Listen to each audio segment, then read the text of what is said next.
वृक्ष कबहू न फल भकै, नदी न संचय नीर, परमारथ के कारणे साधुन धरा शरीर।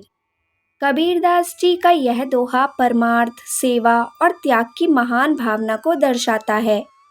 इस दोहे के माध्यम से वे हमें यह समझाते हैं कि सच्चा साधु या संत वह होता है जो स्वयं के लिए नहीं बल्कि दूसरों के लिए जीता है।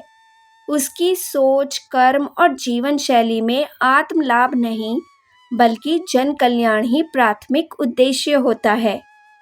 दोहे की पहली पंक्ति वृक्ष कबहू न फल भकै में कबीरदास जी वृक्षों का उदाहरण देते हैं। वृक्ष कभी अपने फल नहीं खाते, वे छाया देते हैं, फल देते हैं, लकड़ी और हवा को शुद्ध करने का कार्य करते हैं, परंतु ये सब सेवाएं वे निस्वार्थ भाव से करते हैं।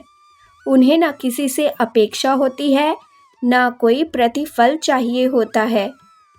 इसी तरह दूसरी पंक्ति नदी न संचय नीर में वे नदियों का उदाहरण देते हैं। नदियाँ निरंतर बहती हैं, सबको जल देती हैं, पशु, पक्षी, मनुष्य, पेड़ पौधे, परंतु स्वयं के लिए जल संचय नहीं करती। वह जल जो नदी में होता है वह दूसरों के उपयोग के लिए होता है।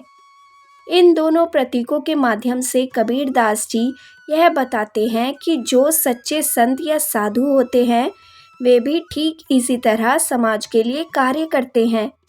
वे अपने शरीर का उपयोग परमार्थ यानी परोपकार और समाज की भलाई के लिए करते हैं। परमार्थ के कारणे साधुन धरा शरीर का अर्थ है कि साधु या संत इस संसार में जन्म ही इसलिए लेते हैं कि वे दूसरों का कल्याण कर सकें, सत्य का मार्ग दिखा सकें, दुखियों का दुख दूर कर सकें और मानवता को आगे ले जा सकें। यह दोहा आज के समय में भी उतना ही प्रासंगिक है। आज का समाज यदि इस विचार को आत्मसात कर ले कि हमें अपनी शक्ति, ज्ञान, धन और समय का एक हिस्सा दूसरों की भलाई में लगाना चाहिए, तो समाज में बहुत सारे दुख दर्द दूर किए जा सकते हैं।